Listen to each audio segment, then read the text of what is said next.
This is a presentation on the emerald ash borer. It was recently found in Jefferson County, and we're going to discuss the options for homeowners that have ash trees.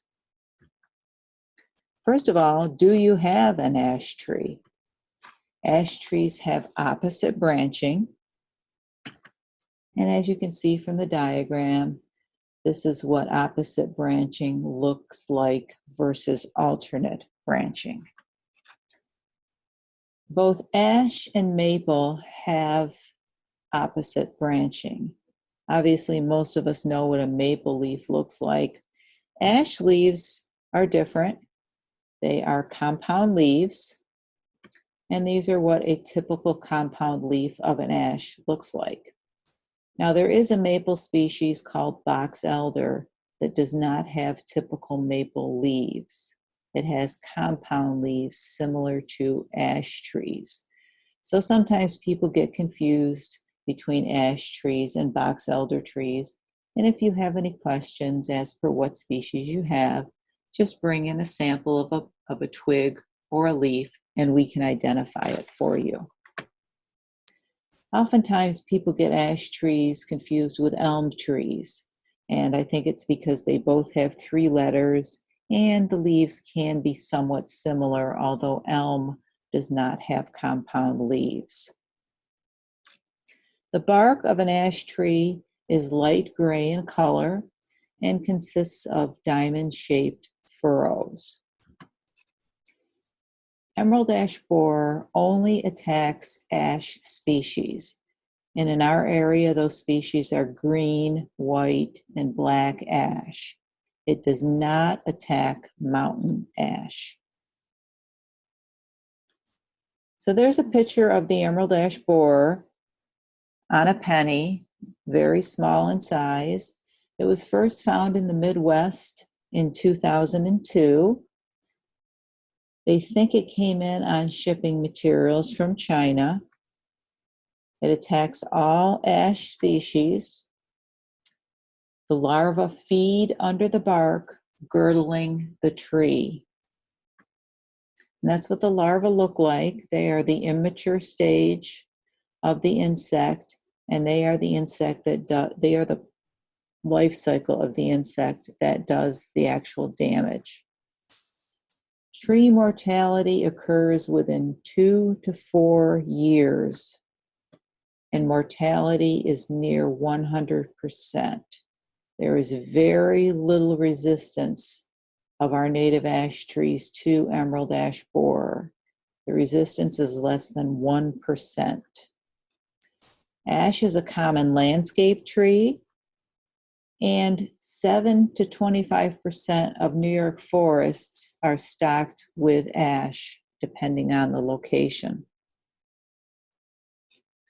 In 2019, Watertown and Clayton were discovered to have small populations of the emerald ash borer. So the insect is now in Jefferson County. As a result, emerald ash borer will functionally extirpate ash in North America. Are your trees infested? Well, the biggest indicator of infestation is woodpecker damage.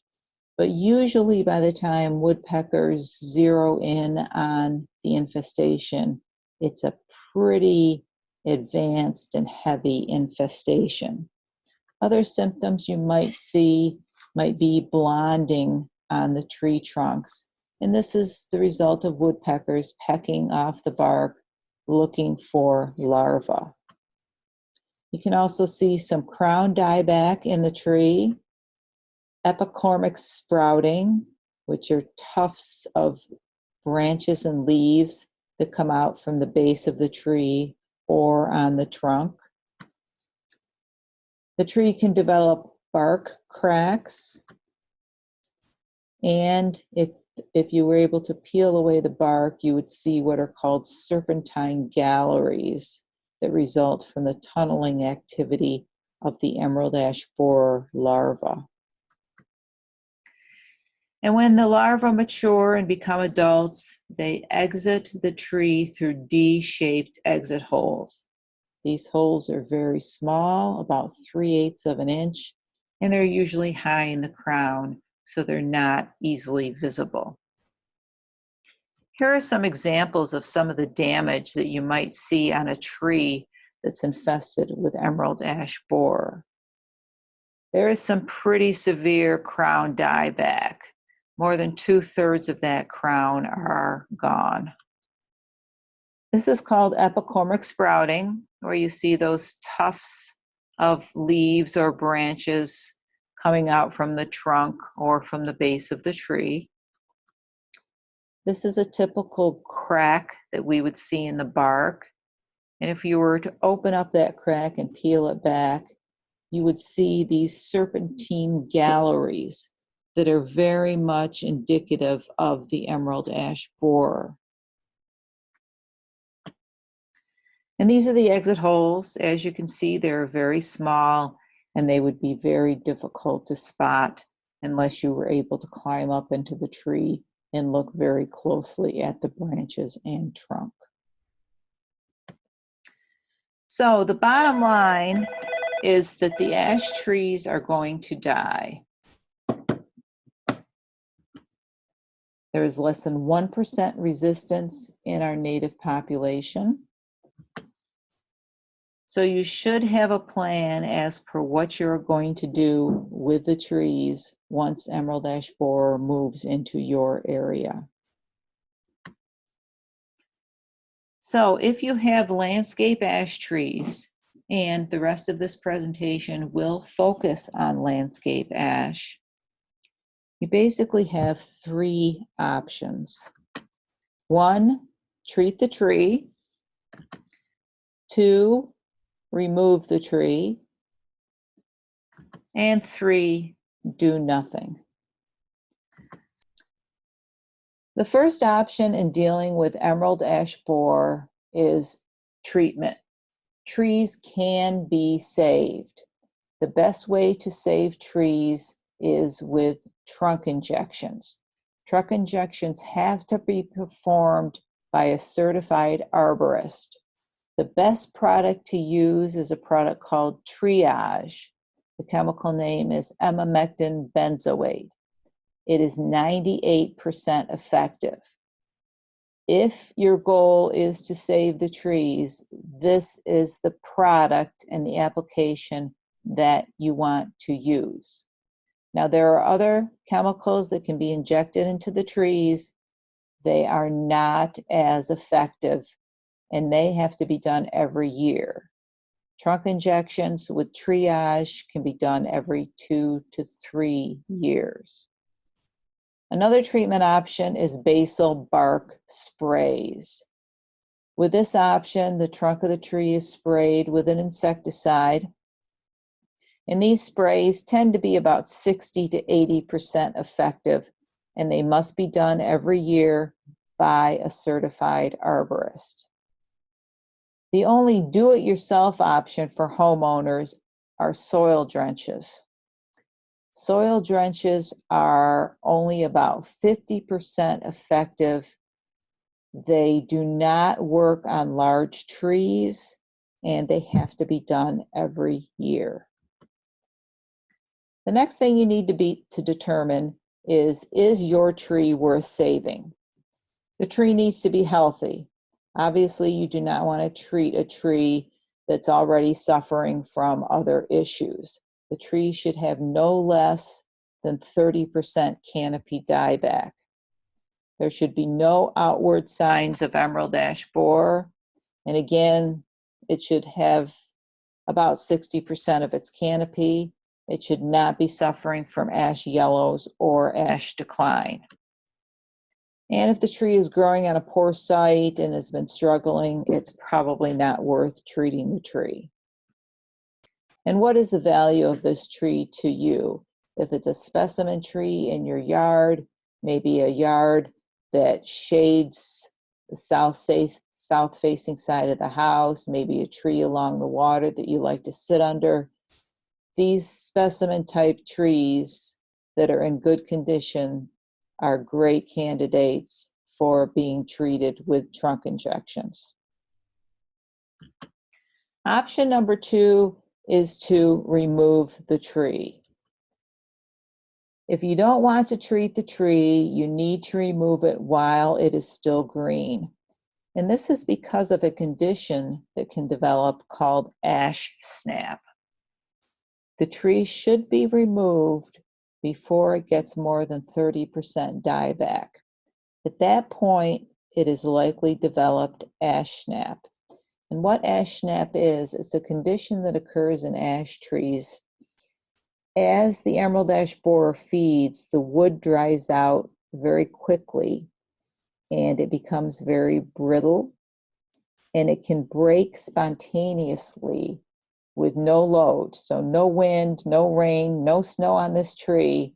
On a perfectly calm day, a tree that still looks pretty good, has, probably around 60% of its canopy, can just spontaneously fail or break. And I've got some pictures here of ash snap. The tree, again, may look fine. The wood is drying out from emerald ash borer feeding. It becomes very brittle. It loses its tensile strength. And this can happen after only 1 to 2 years of infestation by the emerald ash borer. According to a survey done by Davey Tree Service, a 5-inch diameter limb will break with the same force as a 1-inch limb in a healthy tree. So the wood becomes very weak. Uprooting is common with these trees, and they have catastrophic and unpredictable failure of trunks and branches with no loads. And this is typically what we see. The trees snap into pieces. And this becomes a safety issue because the trees cannot be climbed for removal. So if you wait until the tree develops ash snap and you have somebody come in to take it down, they will not climb the tree because the tree cannot support them. There's nothing to anchor to, there's nothing to stand on, because these trees are very dangerous.